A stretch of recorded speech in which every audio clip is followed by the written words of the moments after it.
Some parties are fun. Some parties are flops. We all have a story about a party. Americans, we love to party. There's songs about it, movies about it, and every excuse we can use to party, America parties, and parties hard.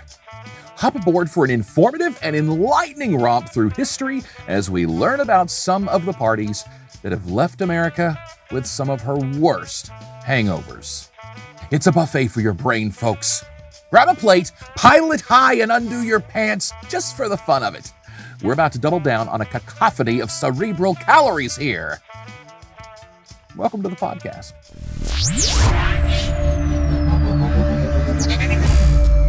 In many countries, multiple political parties define the diverse demographics. Even if racially similar, diversity between beliefs can span a chasm. If you look at it as conservative and liberal here in America, then what defines us and what divides us into these categories? These would be your ideologies. Your political affiliation in this country would be Republican, Democrat, or Independent, which could be any number of parties. Green, Libertarian, Communist, Socialist, and what up until very recent decades, as we'll cover in an upcoming episode called The Progress of Board Games, was the Progressive Party. By examining the history and struggles and repeating history of America's two-party system, specifically the Democrats, we'll see how America's own government and political system just can't get it together for the people. And we'll look at how these terms and labels have been twisted and controlled, and well, why do we insist on identifying as these things at all? First, let me say, I've earned a master's degree in teaching. I'm licensed to teach with certifications in the state of Tennessee in the subjects of English, language arts, government, and public speaking, specifically for grades 7 through 12. Now, I consider myself an expert level enough on, say, speech communication to teach it, but I also say that any other subject I'd have to research, freshen up on a little bit before I would feel comfortable teaching children. I practice classroom teaching like I practice sobriety. My dream is to become, one day, able to lead a classroom of young minds on a journey of self-discovery. But now my full-time pursuit, while I still have this unbelievable head of hair, is as an actor and voiceover artist. I'm a man with many dreams, many goals. Just to say, my experience in the classroom is limited to subbing and interning. I don't assume to know more than others on this or any other subject, but I'm confident in my own learning enough to form these ideas and opinions. I believe it's important that we examine our past through a rainbow, a kaleidoscope of perspectives. That while I'm still licensed to teach this subject, or I think, I will always be a student of this topic for a lifetime. This is as much a learning experience for me as I hope it will be for you. And I hope to put this in a way that makes sense for you and all involved. And maybe not get it muddled down in minutia. Just stick with me. And if you have any questions, please, just raise your hand.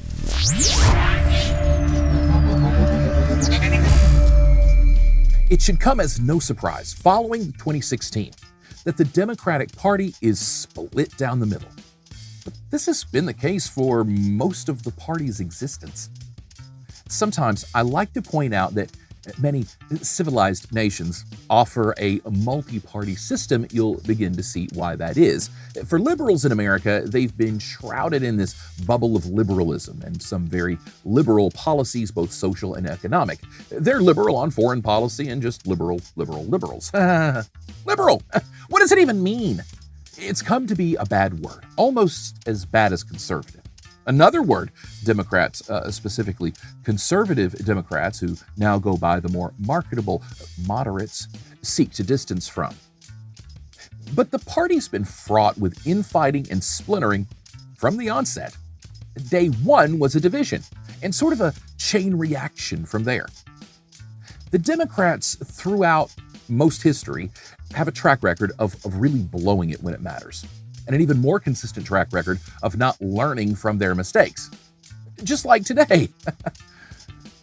And before we get too deep into the struggles faced by the Democratic Party, you have to understand a little bit about what they're up against in the modern era. And then we'll look at how it all kind of unraveled for them from the get-go. For the Democrats, post-Watergate was supposed to be the liberal reckoning. How does a party not become the predominant ideology when the other side is that? We'll see, because it matters. If the Democrats aren't careful, it's a question they'll be asking after this election too. And that's an evergreen statement. Labels that define us are more convoluted than the average American with a history degree could hope to understand. So how are we expected to know if we are liberal or conservative? And what's progressive? Where does that even fit in? Who are we? Slowly over the last 3 decades, as the right emerged from the post-Nixon cocoon into the Reagan butterfly, boy, that's a metaphor, honestly, that just doesn't work, but nothing really emerges out of it. The right emerged from the post-Nixon waste mound, a psilocybin mushroom of greed, arrogance, and ego, a psychedelic red, white, and blue kaleidoscope explosion of yo-jo patriotism, a caricature of America's 1950s Cold War John Wayne war movie persona. The path from the disgrace of Nixon to the rage of Reagan was tedious for most of America. We call it the 70s, and fascinatingly, so that happened in less than a decade. Following Nixon's resignation in shame, having tarnished our democratic process, America was awarded only her 4th non-elected president of the United States, Nixon VP Gerald Ford. The entire story of how Nixon and Ford even ended up on the same ticket is also a fun story, but just know America's most corrupt political party's most corrupt leader just resigned, barely into his 2nd term. Ford steps in to assume those last 3 years and was way ill-equipped for the job. Ford was so forgettable, most people remember him as Chevy Chase, or that a lot of Hollywood stars knew his wife really well. Ford was challenged by the most notably charismatic governor of California, former actor Ronald Reagan. I want you to really think about that, though. Reagan ran against Ford in the '76 Republican primary. Reagan primaried a sitting president, unelected or not. Now think about what that does to a political party. Take notes. This will come up again later. Now, while Ford beat Reagan in the primary, Nixon's right-hand man couldn't secure an actual elected term. He lost the '76 general election to the Democrats. Republicans were in no way stalled. Instead, Reagan prepared carefully for the next go-around, plotting and scheming his way to the Oval Office over the next 4 years. Mocked relentlessly for his many missteps, the charming Southern gentleman, the drawled-out peanut farmer Jimmy Carter, emerged as the left's answer to all the woes in '76. There's a lot to debate about Carter's legacy as president, but it's important to understand that, like Obama in 2009, Carter inherited a big chunk of the baggage that would weigh down his presidency. Let me explain, briefly, in defense of one of the best men to hold the office. Reagan's manipulation behind the scenes, with help from Republicans in positions of power, not to mention Democrats conspiring against him, and the GOP in general, it set a stage of economic turmoil, supply chain issues, gas shortages, spiking inflation. These are well-documented actions, from loosening regulations to tax law changes. That economics isn't a quick turnaround. And the bigger your economics, from a household to a nation to an entire global economy, the longer it takes to turn around, and the more you have to do to turn it around. You have to play the long game when it comes to economics. Well, Ford and Reagan may have opposed each other in a primary election, but the mission to tank our economy and ruin the president's term to set up an inevitable win in 4 years, that was a mission all Republicans could unite under, for sure. That we may lose this one, but even if you win, we're going to make sure nobody remembers you're a winner. Sound familiar? Through some of his own questionable moves, his open disdain for liberalism, and the Republican Party rallying behind their up-and-coming savior, not to mention the aforementioned conspiracy within his own party, the Carter presidency was short-lived. Through the gas crisis and the hostage crisis, the escalations in the Middle East, Carter had his hands full. Now, there's a great side story to how Reagan capitalized on the hostage situation, manipulating and controlling the narrative to ensure he would win the presidency. It was a tactic he used to secure the nomination to begin with. But again, that's another episode. Democrats divided on a path forward with the much maligned moderate Democrat President Carter and the more liberal and progressive wings of the party. A split within the party now, when the Republicans were dealing knockout blows on the campaign trail, would prove to be more than the Democrats could handle. Carter lost a lot of support within his own party, including lefty Ted Kennedy, who challenged Carter's re-election bid in 1980, further splitting the liberals and weakening the Democratic hold on the Oval Office. Think about that. A sitting president was challenged within his own party. I mean, it's happened before, right? We just heard it. Quite a bit, in fact. But now, when they should have been uniting the country under a message of, not Nixon, they just ate themselves. Embarrassing. But ultimately, Reagan, the hardline conservative, which really does not do the man justice, chose his strongest primary opponent as his running mate, the more moderate and reasonable George Herbert Walker Bush. Bush came from one of those families of old money, secret societies, a sort of royal entitlement to positions of power.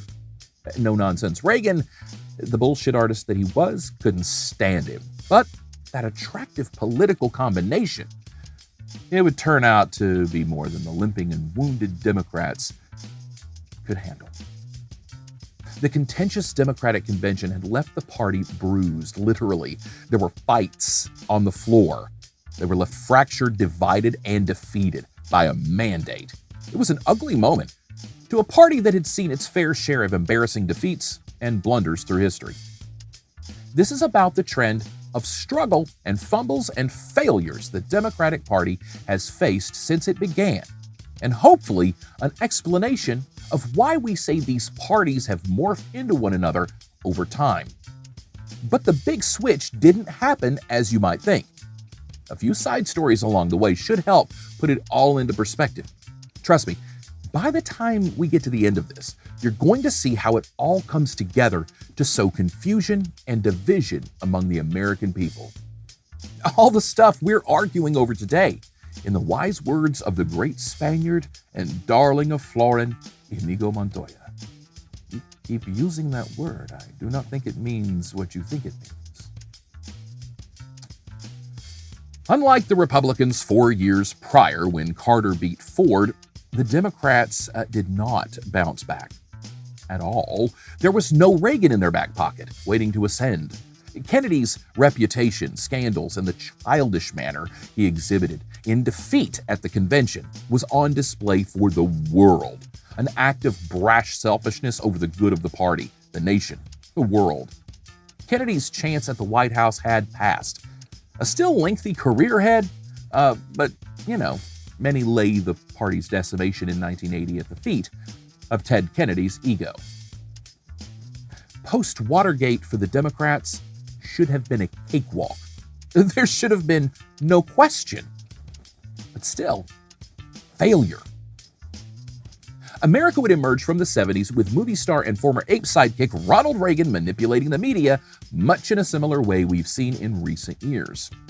The Carter presidency was problematic at best, but Carter was a good man at heart, something the Oval Office hadn't seen much of and wouldn't see much of for a very, very long time. However, a liberal Carter was not. And with the running American theme of the nice guy finishing last, Carter's time would end with the 1980 bombast and charismatic cult of personality around Ronald Reagan. Ronald Reagan was not only intoxicating to some, but the bravado was infectious. The American flag, the eagle, Ronald Reagan. It was Cold War and America was playing the lead, whether anyone liked it or not. President of the United States? That was a role Reagan was made to play. He trained his whole life to play it, and he sure knew his lines. Reagan was more than a politician. He was a celebrity. We hadn't seen that sort of fervor since Kennedy, really. Reagan's administration, too, was problematic, to say the least, for a multitude of reasons no one seems ready to discuss. Exactly when the Alzheimer's really took hold in Obanzo, we will never know. I mean, look, his presidency will forever be shrouded in mystery, with just which decisions were made during those years when his brain may or may not have been affected by it. Imagine knowing the President of the United States has a degenerative brain disorder and covering that up. Go back. Watch the Iran-Contra hearings. Tell me you didn't know then. I'm not making fun, quite the contrary. Listen, it's one of my greatest fears. I've seen what it does firsthand. And facts are that Gorbachev came to the table with world peace. We stood at the precipice of actual world peace, or pretty damn close to it, and Reagan wouldn't go for it. All ego. Fun fact, that was one of probably 3 instances where America stood at the helm leading a world peace movement, a turning point in the world's history. And each and every time, a Republican stood in the way. That's facts. America is a nation who let that happen and holds the guy up as a hero.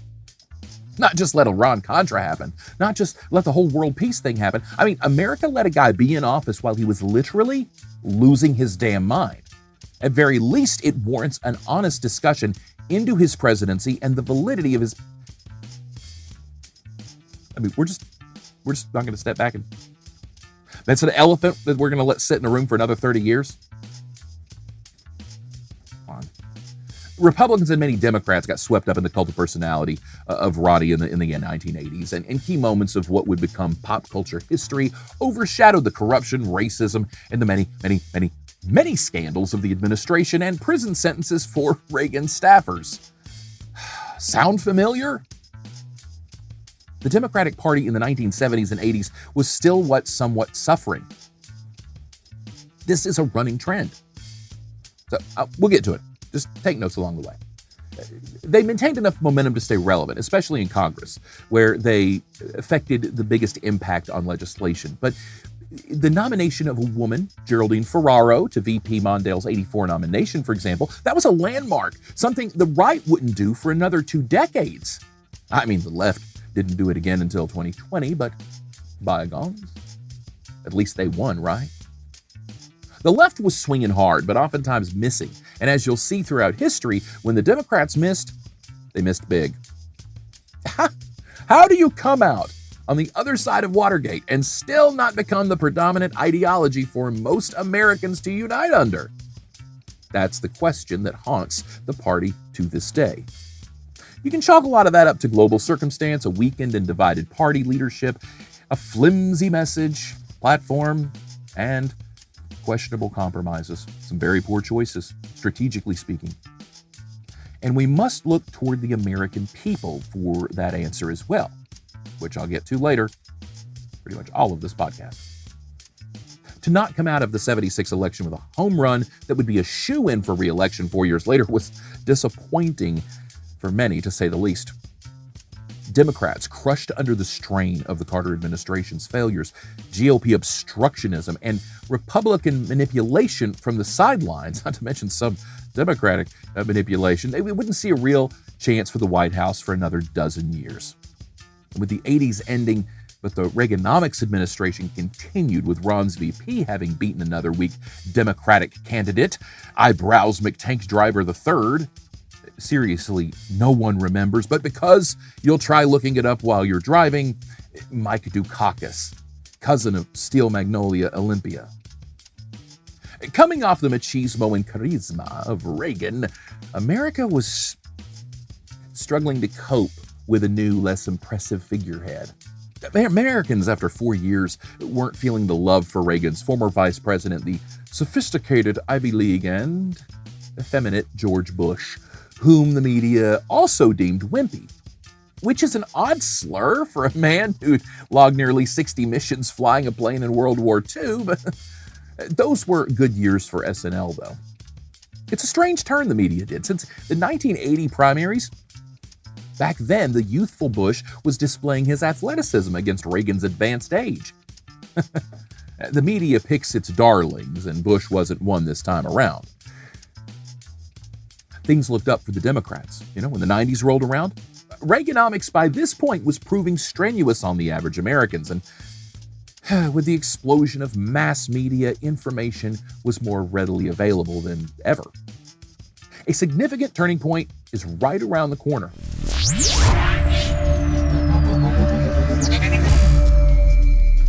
During the 70s, with crisis after crisis following the aftermath of the Vietnam War, combined with the struggles of Carter's term, the left began its 20th century descent into the game of forsaking their platform for the sake of political checkmates. While branding themselves the party of the people, the Democrats kind of struggled to match the catchphrase with the platform.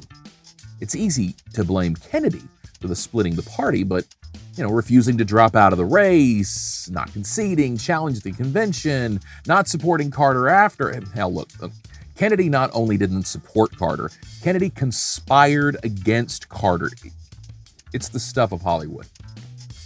However, understand that his campaign was bred only partly out of Kennedy's ambitions. The division in the party was clear. Liberals, just like now, were frustrated with centrists and the lean of the party toward the middle. Carter's campaign highlighted that frustration. And while still liberal compared to conservatives, the Democratic Party struggled for a voice in America, stifled under the slow-moving shadow of a movie star president. A frustration was brewing out of Americans who were tired of the status quo, wars for profit, and a rapidly evolving economy that promised to make them rich, but only seemed to guarantee their bosses got richer. Healthcare, gun rights, abortion, the role of government, it was all on the debate stage. And we're still arguing over the same things today. The Democrats were stagnating, and the Americans were tired of Republican policy. We saw this in the '92 Democratic primary when Bill Clinton pulled ahead of a rather mediocre Democratic field. All glitz and little liberal glamour, the governor of Arkansas charmed his way to the top of the ticket, coming out of nowhere, climbing his way over more traditional leftists and some less attractive moderates. The media loved him. He was the party's hope to be the next Kennedy. But before we get to the Clintonian era of the Democratic Party, which extends into even now, let's take a quick step back and see, how the hell did we even get here? I mean, seriously, how do we get to the point where we are today with either of these parties? Like, seriously, who would go if this was actually a party? Nazis on one side, leftists on the other. I'm just saying, it doesn't sound chill either way. None of that is a good time, right? But America needed a party everybody could come to. And that's a fork in the road America's been at before. Bill Clinton stood atop the podium being sworn in, and America's hopes for some social change were really high. The Democrats had the power. A new day was dawning. For the Democrats, this day was long overdue. Go back 3 decades or so. The assassination of JFK had been an attack on the party itself, as we'd see play out in the latter part of the 20th century. Now, you can go down the conspiracy theory rabbit hole on a cubic crap ton of other podcasts. But for this, let's just talk about the impact on the party itself. In fact, dating back to FDR, when the party was leaning too far progressive, the powers that be from both sides conspired to rein it back to center with the racist warmonger Truman over the FDR heir apparent Henry A. Wallace, a man none of you remembers today. History is written by the victors, after all. We're bouncing backward just a little bit, but it's all relevant, and it all leads up to Clintonian-era politics.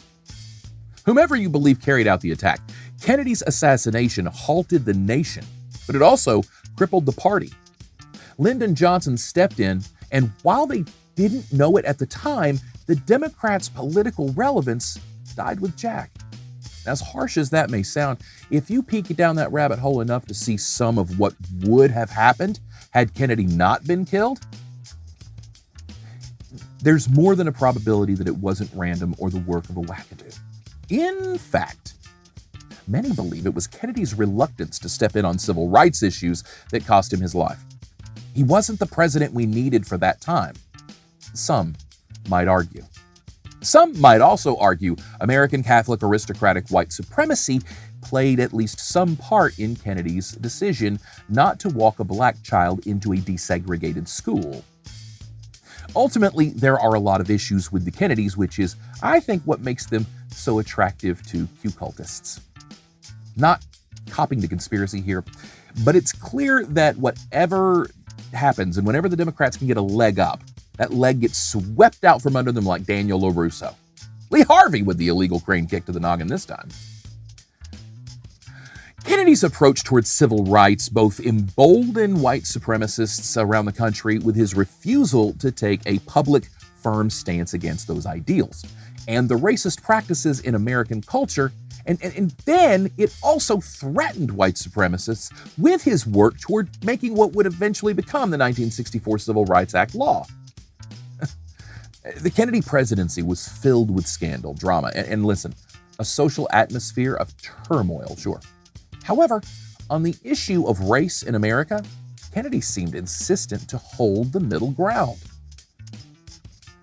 Maybe that's selective perspective on the man and giving Lyndon Johnson too much credit for just being the president that happened to be in office when the Civil Rights Act eventually passed, especially considering Johnson's abhorrent record on race.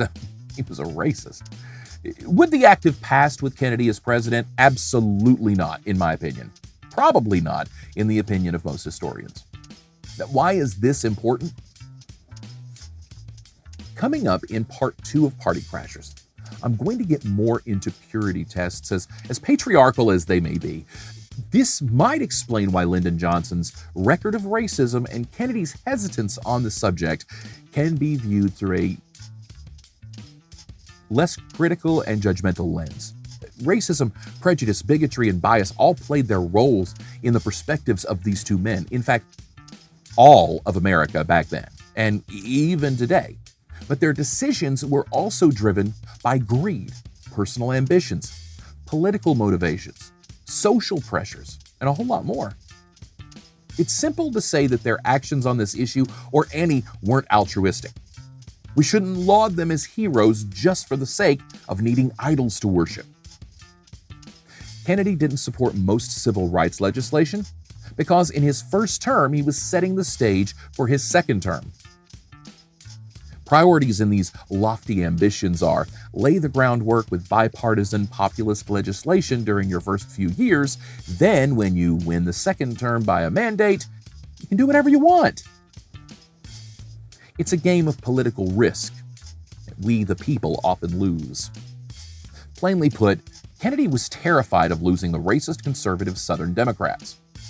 These Confederate holdovers occupied a large and very vocal portion of the Democratic Party of the early to mid-20th century. These people are the bridge that ties this episode and its counterparts together.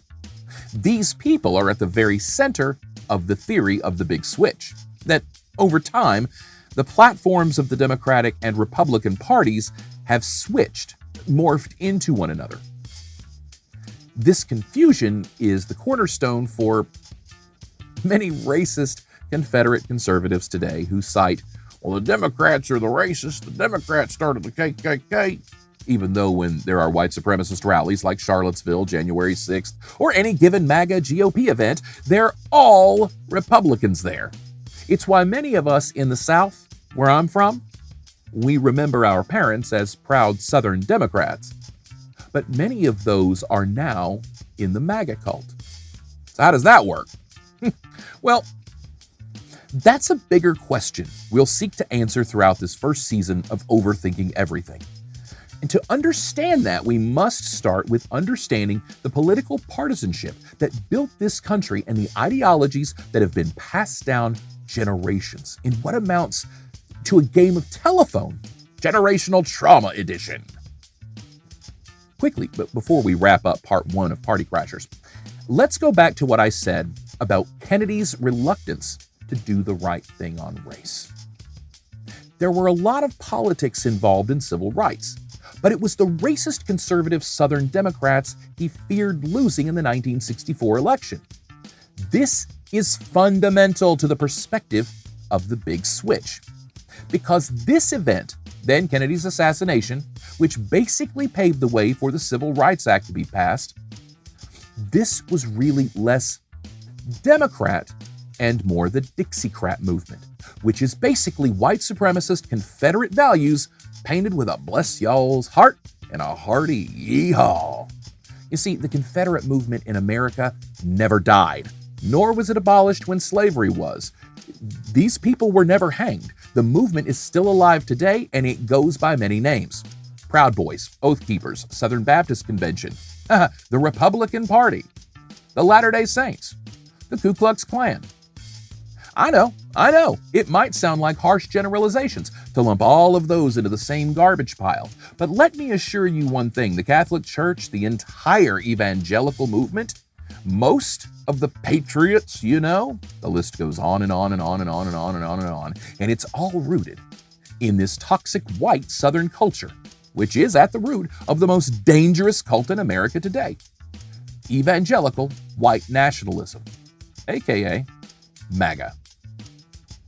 So how do we go from Democrats of the mid-20th century to nationalist fascists today? When they say stop making everything about race, I have to retort, when everything stops being about race, we'll stop pointing it out. In the next episode, we're going back in time a little bit to the 19th century and before to explore the history and generational trauma of America's original sin.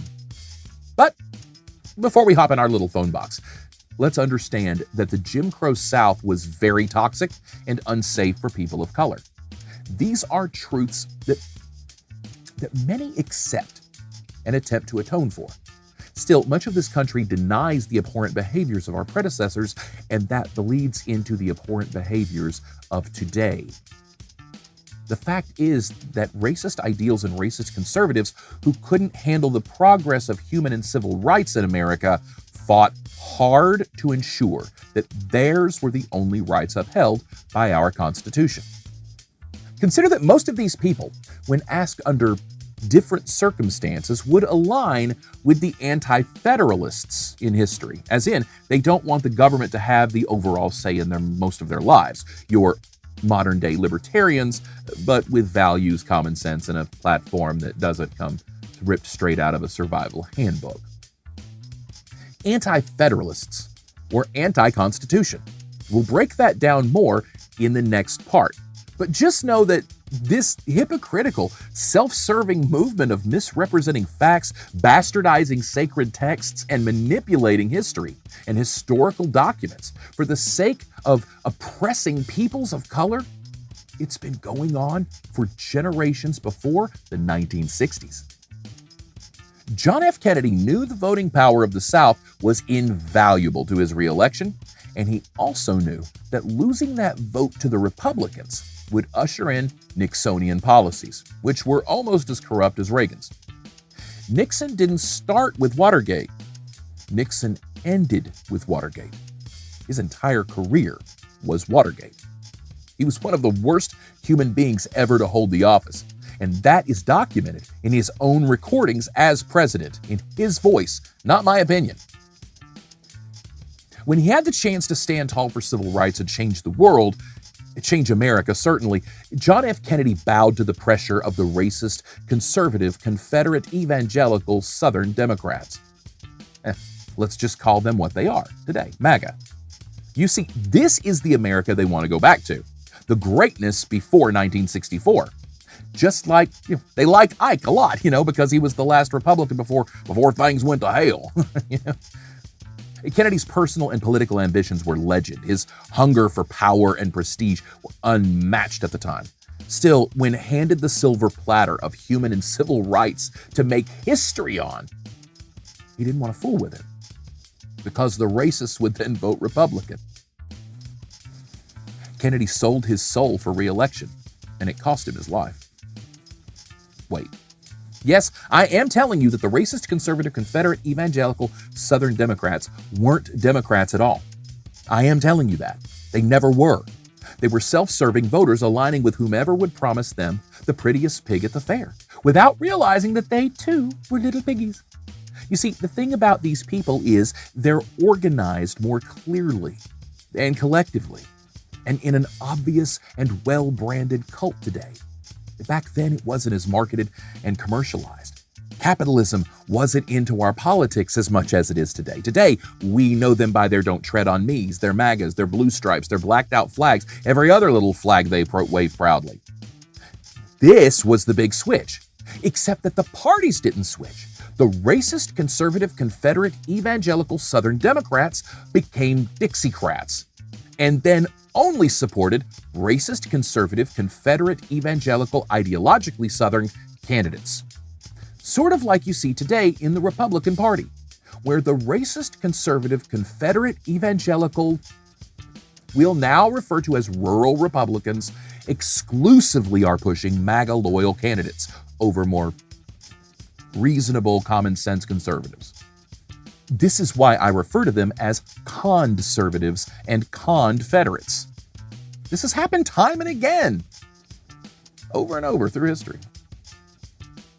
The Democrats of the Confederate South weren't Americans. They were traitors who seceded and then weren't hanged for treason. We let them live and stay. These conservatives didn't like the changing and progressing America and decided they didn't want to be America, and in fact, represented a more anti-federalist idealism, opposing constitutional law and starting an entire war against their own country over the idea. Remember states' rights? States' rights to pick if they could be slave states, rather than the Constitution saying slavery was abolished. The Revolutionary and Civil Wars, the wars that made America, racist, white supremacist ideologies at play. In fact, America has never stopped fighting over people of color.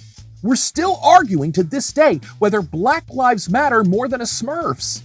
And that leads us from Kennedy to Johnson, who signed the Civil Rights Act, back to Nixon to what the literal hell happened from there.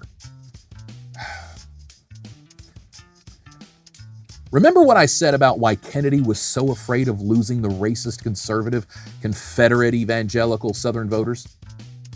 Johnson said to hell with it. I'm not getting my head blown off, and he signed the Civil Rights Act. Long overdue.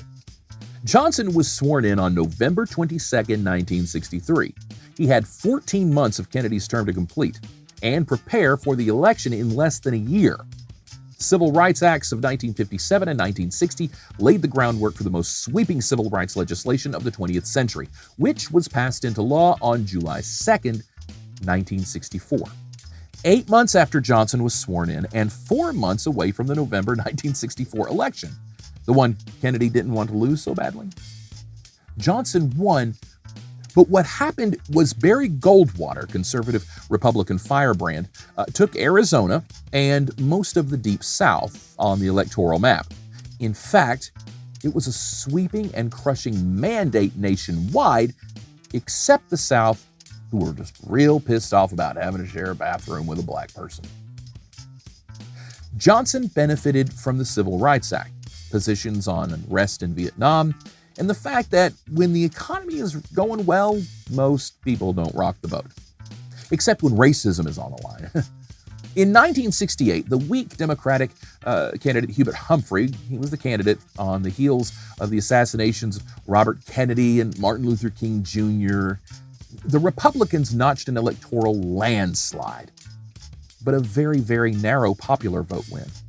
Fewer than 1 million votes separated the Democrats and the Republicans and decided Nixon to be president. Well, that's not entirely the case. Remember, we only have a two-party system because we're told we have a two-party system. Remember the name George Wallace, the white supremacist former governor of Alabama? That was a really bad man. He ran on what amounts to the Klan ticket and took Arkansas, Alabama, Louisiana, Mississippi, and Georgia. This was the head of the Dixiecrat movement at the time. Wallace was a Democrat, but not a progressive, hardly a liberal. But when he ran on racism, hate, and bigotry and fear, he took the states many would probably expect. The sad thing is, those states would have most certainly fallen for Nixon over Humphrey, given the respective candidates' platforms and political climate at the time. By 1972, America was knee-deep in Vietnam, and nobody was changing presidents mid-war. A sweeping mandate for stability in wartime, not for Dick.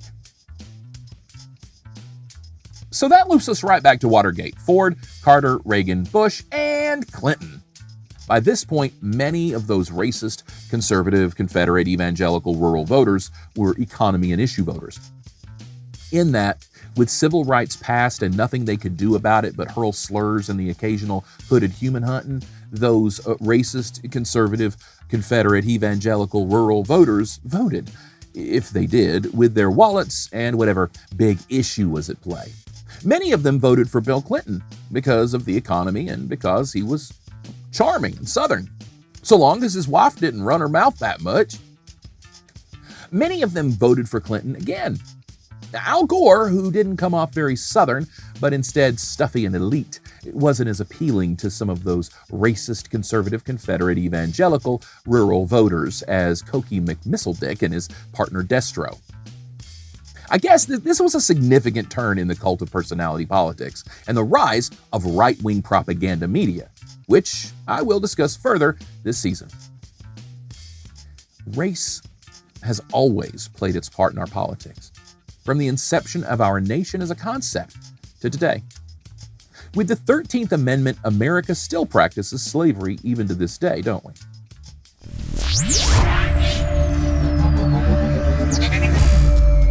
This has been part 1 of Party Crashers. This isn't an easy topic to discuss, and it doesn't come with Cliff's Notes. Understanding what's happening in America takes understanding what's happened in America. There's a lot of missing nuance and details. I'm summing things up, but the context is there for your perspective, and so is Google. Coming up, Party Crashers continues the theme of overthinking everything, deconstructing a culture of cultism, as we now have a better understanding of the modern-day history of the political cults we've sort of fallen into. And it looks back at pre-20th century parties and how maybe we've been gaslit that we are a two-party system. We really aren't. We never really have been. How those who were for the Articles of Confederation became the Confederates of the Civil War and the MAGA Confederates of today. It's all coming up on Party Crashers as we deconstruct a culture of cultism and overthink everything. Thanks for joining me. Like, share, subscribe, and do all the things. And if you like this series, consider a donation to Cash App or subscribe on Patreon. I'm Josh Brandon, and I'm overthinking everything.